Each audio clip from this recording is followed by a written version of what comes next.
Now we are going to see part 1 of the study of rewards. Part 1 is the crown of life. Crown of life. Let me read out the scripture. Scripture is James 1:12. We have already read this one. Blessed is the man who remains steadfast under trial, for when he has stood the test, he will receive the crown of life which God has promised to those who love him. Okay, this is mainly for the lover of Jesus Christ and God. So that's what we can. Blessed is the man who perseveres. One translation says so. Perseveres under trial. Don't give up, because when he had stood the test, he will receive the crown of life that God has promised to those who love him. This reward could be called the lover's crown. Upon examination of the above verse, we discover that the believer finds strength to overcome temptation and endure trials through the love of God. Paul said, we glory in tribulation also, because also in the book of Acts we find through many tribulations and suffering we have to enter into the kingdom of God. Then what happened to today's prosperity teachers? What happened to people, those who amass wealth for their own ministry and not winning souls into the kingdom of God? I am not judging. I am putting it for you to think about it. I am just making a question.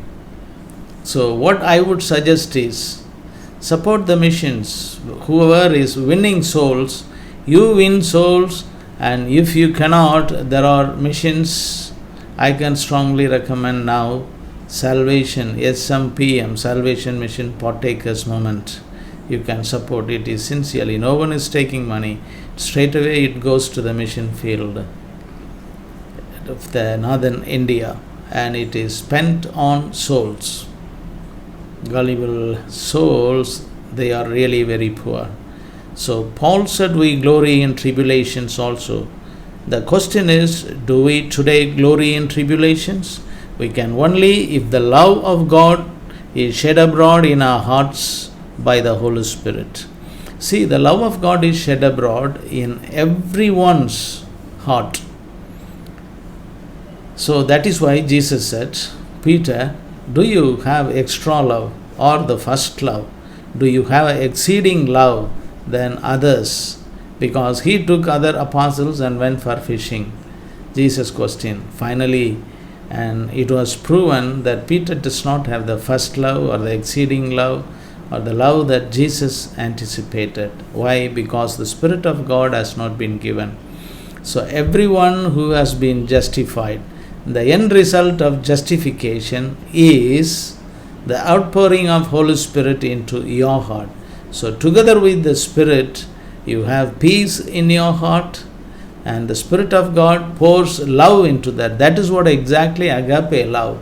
Peter got the agape love, and after the Holy Spirit came upon them in the upper room. Okay, so that is what we can only if the love of God is shed abroad in our hearts by the Holy Spirit. See, now let me read out Romans 5:3-5. Not only that, but we rejoice in our suffering, knowing that suffering produces endurance. We endure. The endurance produces character, and the character produces hope. And hope does not put us to shame, because God's love has been poured into our hearts through the Holy Spirit. That is the agape love poured into our hearts, who has been given to us. So now we have to suffer. How you will suffer? As you minister, maybe people mistake you and they will call you, you are a hypocrite, you are an actor, and in so many ways they may call you, but we will not reciprocate, we will not work against them, or we will not get angry against them, because our Lord did not. He was called, he was the friend of sinners, and he was called Beelzebul, captain of the demonic forces, and so many ways he was, and he was not born for It is really very bad. They have spoken against God, they have spoken that way. So many people will speak against you invariably in a different way with the bad words and so many words. So you have to, whenever they speak, you think your credit points are increasing in heaven. If you think so, then we will not reciprocate against them. Rather, we will count it as a joy. That is a joy. That is really a joy, because our fellowship with the Father, Son, and the Holy Spirit, and with the first line leadership. You just read 1 John chapter 1, the first passage if you read, so that your joy may be complete. This is how the joy will be complete, in the power of the Holy Spirit. Okay? So without the love of God in the heart of a believer, trials can cause him to become bitter and critical and lose the crown of life. All believers have eternal life. That's what John 3:15 to 16 says. But not all believers will be rewarded with the crown of life. All believers have eternal life, but not all believers will be rewarded with the crown of life. Let me read out that whoever believes in Jesus the Christ may have eternal life. For God so loved the world that he gave his only Son, that whoever believes in him should not perish but have eternal life. So you have eternal life, but not the reward. Reward is of work. Eternal life is for being saved in and through Jesus Christ. So this crown will be given to those who are faithful unto death. Revelation 2:10. Do not fear. It's written to a church. Do not fear what you are about to suffer. Behold, the devil is about to throw some of you into prison, that you may be tested, and for 10 days you will have tribulation. Be faithful unto death, and I will give you the crown of life.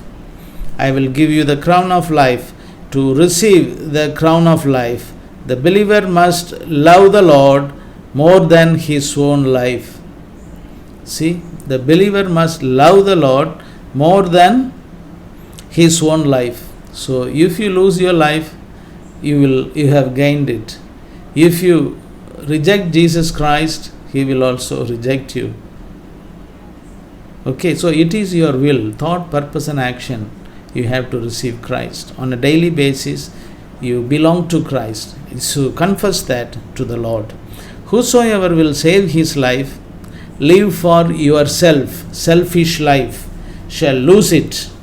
But whoever lose his life for Jesus' sake and the gospel, the love for Christ at all cost, the same shall save it. That's what Mark 8:35 says. For whosoever would save his life in this world will lose it. But whoever loses his life in this world for my sake and the gospel's will save it. Gospel is the only good news under the heaven and above the earth. There is no other good news that saves you from condemnation, eternal fire, that is the hellfire or the lake of fire. This reward will be given to those who has love for Christ and endure temptations. Temptation is coming from the tempter. The devil has a name, title as a tempter. He tempted Christ in not only 3 times, in 3 areas: the lust of the flesh, the lust of the eyes, and the pride of life. In these 3 ways, that is actually the 3 facets of sin he tested. But Jesus finally said, "Oh, behold," towards the end, "behold, the prince of the world is coming to me, and he has none with me." So he cannot blame him. That is that kind of life we should opt for, and we should try to live day after day. Okay, this reward will be given to those who has love for Christ and endure temptations and trials, and in the power of the love of God. See, if you happen to see 1 Corinthians 10:13, let me read out. No temptation, any temptation that we come across No temptation has overtaken you that is not common to man. That is not common to man. So all temptation we come across under the heaven is common to all man. God is faithful and He will not let you be tempted beyond your ability. See, God knows better about you. God knows you better than you know about yourself. That's that kind of idea you should have. But within the temptation, He will also provide the way of escape that you may be able to endure it. You may be able to endure it. When people revile you, when people blame with the different kind of things, what you can do, the Bible says, the leadership manual very clearly says, you avoid such, you can avoid them. And second thing, have nothing to do with them. You don't have to answer them, you don't have to speak anything against them. Just simply avoid and have nothing to do with them. This is the advice the leadership manual gives. That is, let them bark against the sun. This is what is going to happen, because life on the face is very limited. Life on the face is very limited. See, one man has lived up to 965 or 69. Then it came down during the time of Noah suddenly to 120 years. During the time of David, it came. By way of strength, we can live up to 80 years. But now, according to the scientific studies, if you have lived 40 years, you have lived your whole life. 40 years is nothing. By the grace of God, I have passed, and now I am 66. I am running. Hope if my birthday was correct. So, their life under the heaven or upon the earth is very less. But the life that we are going to live together with Christ in the God's family is eternal life, not everlasting. Eternal life is something which is not time bound, not time based to say everlasting. It is eternal life. It's the quality of the life that we will live together with Christ in heavenly places in God's family. So you will have this first crown, that is the crown of life. Okay, that life is totally different.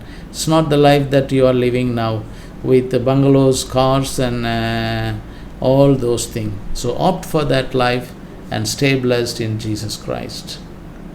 And peace be upon you in and through Jesus Christ. Amen.